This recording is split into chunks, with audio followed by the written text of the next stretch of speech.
नमस्कार मित्रों, सक्सेस बारी चैनल पर एक बार पुनः आपका स्वागत है। जी हाँ मित्रों, आज मैं आपसे चर्चा करने जा रहा हूं कि लेखपाल में फाइनल सिलेक्शन कैसे पाएं, क्या हो रणनीति। और ये रणनीति मैं इस डंके की चोट पे बताने जा रहा हूं कि अगर आप मेरा यूट्यूब के चैनल पे बहुत सारे मैसेज देखेंगे जिसमें लोगों ने लिख के भेजा है कि सर आपके जो सेल्फ स्टडी का रणनीति था उसी की बदौलत मेरा यूपीएसआई में हुआ है।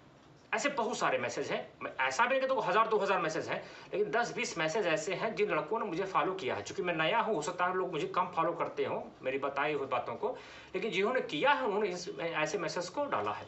तो उसी रणनीति के तहत मैं आज आपको लेखपाल बताऊं के बारे में बताऊंगा। आपके पास कुल मिला जुला के काफ़ी कम समय है, 19 जून को पेपर है। तो आप अगर कोचिंग के माया जाल में हैं तो वहाँ से बाहर निकलिए। सेल्फ स्टडी वर्तमान में जो समय है वो समय यह बता रहा है कि सेल्फ स्टडी से बढ़िया ऑप्शन आपके पास कुछ भी नहीं है। जी हाँ मित्रों, तो सेल्फ स्टडी जब से बढ़िया ऑप्शन अगर मेरे पास कुछ नहीं है तो हमें सेल्फ स्टडी शुरू कर देना चाहिए। सेल्फ स्टडी में हमें क्या करना चाहिए कि सबसे पहले आप जीके के लिए ल्यूसेंट देखें। क्योंकि अब हम जीके का अगर जीके के पोर्शन को देखें ध्यान से तो जीके में 25 प्रश्न आएंगे, 8 से 10 प्रश्न करंट अफेयर्स के होंगे, 15 से 17 प्रश्न जीके के होंगे। तो स्वाभाविक बात से जो 15 से 17 प्रश्न जीके के होंगे वो बहुत डीप क्वेश्चन नहीं होंगे, वह एक नॉर्मल क्वेश्चन आएंगे और फेमस क्वेश्चन आएंगे। जब मैं फेमस क्वेश्चन की बात करता हूं तो जैसे कि मान लीजिए आपसे कह दिया कि पानीपत का तृतीय युद्ध कब हुआ था, सूरत अधिवेशन कब हुआ था, भारत छोड़ो आंदोलन के दरमियान कौन सा अंग्रेज मतलब कि ब्रिटिश शासन ने कौन सा ऑपरेशन चलाया था। तो इस प्रकार का रेड क्लिफ के बारे में पूछ ले, मैकमोहन रेखा के बारे में पूछ ले, तो आपको तो फेमस क्वेश्चन आपके क्वेश्चंस में जीके में आएंगे जो काफी टफ नहीं होंगे। एक दो क्वेश्चन टफ होगा, बाकी सारे नॉर्मल होंगे।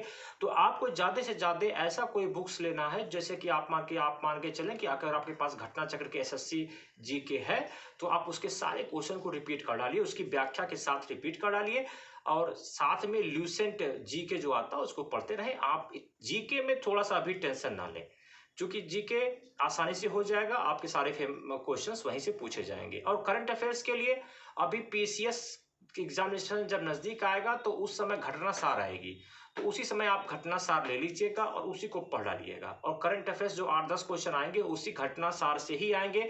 आप स्पीडी के चक्कर में मत पड़िएगा, नहीं तो आप पढ़ेंगे भी खूब, फंसेगा कुछ नहीं। अब हम लोग बात कर लें कि रूरल डेवलपमेंट की।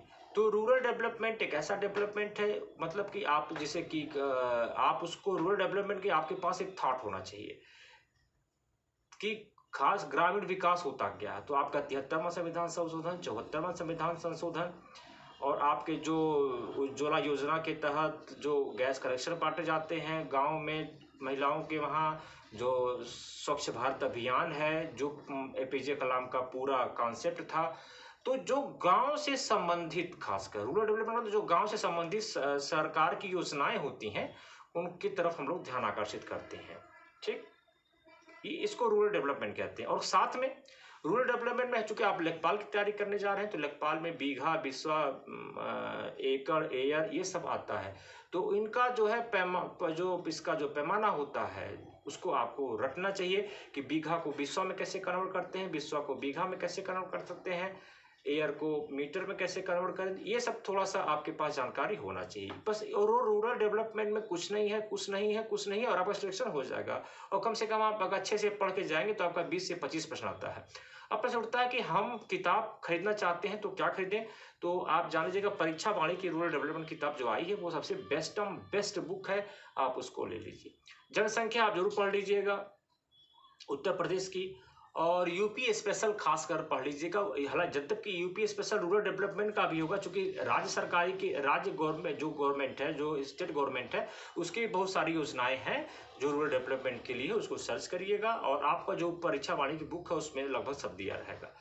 अब हिंदी की बात करते हैं। हिंदी 25 मार्क्स के आएंगे, आप जानते हैं। पृथ्वीनाथ पांडे के अलावा आपके पास अगर कोई और विकल्प है तो मुझे लगता है कि वो उतना कारगर नहीं होगा।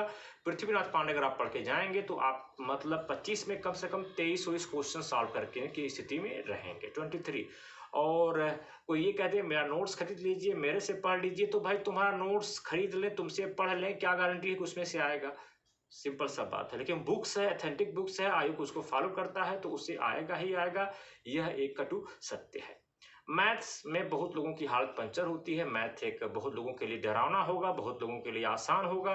तो मैथ में आपको ज़्यादा पैनिक होने की जरूरत नहीं है। चूंकि 100 नंबर के हैं और 25 नंबर मैथ का है, तो 75 नंबर में कम से कम आप सोचिए कि आपको 70 के 75 में कम से कम 65 प्लस आपको करने हैं। 65 प्लस आपको 75 में करने हैं। आसानी से हो जाएगा, टेंशन मत लीजिएगा। जो मैंने रणनीति बताई है। नेक्स्ट, मैथ के लिए आप एस डी यादव की बुक हो अगर, तो एस डी यादव की बुक का जो खासकर मतलब कि उनकी एक्सरसाइज है, उन्हीं एक्सरसाइज को करिएगा, क्वेश्चन वैसी एक्सरसाइज से टकरा जाएगा। ओके, तो अगर एस डी यादव नहीं है तो टाटा मैगरा की क्विकर मैथ आती है, उससे सॉल्व कर लीजिएगा, अच्छा हो जाएगा। और या कोई यूट्यूब वगैरह देख लेंगे तो भी, तो अगर आप 10-12 क्वेश्चन भी सॉल्व कर ले आते हैं तो भी आप सिलेक्शन के मोड में आ जाते हैं। तो आई थिंक अगर मेरे ख्याल से जो 100 क्वेश्चंस है, 100 क्वेश्चंस में आपका टारगेट होना चाहिए 75 प्लस का।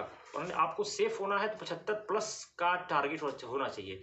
क्योंकि आपको ऐसे विद्यार्थी मिलेंगे जिनका मैथ्स भी अच्छा होगा, जिनकी हिंदी भी अच्छी होगी, जिन्होंने अच्छी तैयारी की होगी, तो वो लोग अच्छा करेंगे। लेकिन उनकी ऐसा नहीं कि 100% वो लोग ऐसे रहेंगे, लेकिन कुछ तो ऐसे रहेंगे जिनको जेन्युइन मैथ आता होगा।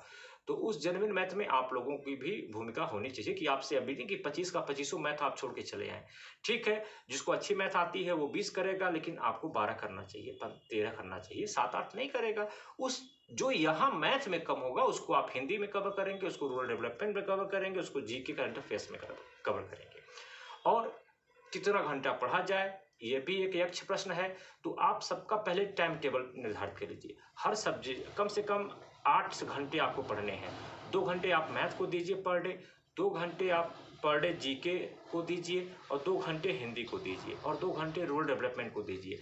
जैसे आप इसको 1 हफ्ते देंगे तो इस 1 हफ्ते में रूरल डेवलपमेंट आपका तैयार हो जाएगा, जीके 50% तैयार होगा, अगले 1 हफ्ते में वो जीके भी 50% हो जाएगा। और यानी कि 2 हफ्ते बाद, 3 हफ्ते बाद आपको सिर्फ रिवीजन ही रिवीजन करना रहेगा। और इससे आप क्या करेंगे, एक अच्छी स्थिति में लगभग 75 प्लस 80, 82, 83, 85 प्रश्न के आसपास रहेंगे। चूंकि अभी समय पर्याप्त है, आप इस समय का दोहन करें। अगर आप अपने आप में स्वयं यंत्र हैं, मशीन है, और जो बुक्स है आपका संसाधन है, तो उस संसाधन का दोहन करना आपकी नैतिक जिम्मेदारी है। तो अभी समय पर्याप्त है, बशर्ते आप सेल्फ स्टडी की तरफ जाएं। कोचिंग में जाके टाइम वेस्ट न करें, और न ही कोचिंग के माया जाल में फंसे कि ये कोचिंग वाला पढ़ा रहा है यही सब मेरा आ जाएगा। ऐसा अगर सोचते हैं तो फिर तो अच्छी बात है, आ जाए, नहीं तो भैया जय श्री राम। अगर आपको चैनल अच्छा लगे तो चैनल को सब्सक्राइब करें, लाइक करें, शेयर करें। धन्यवाद। वंदे मातरम।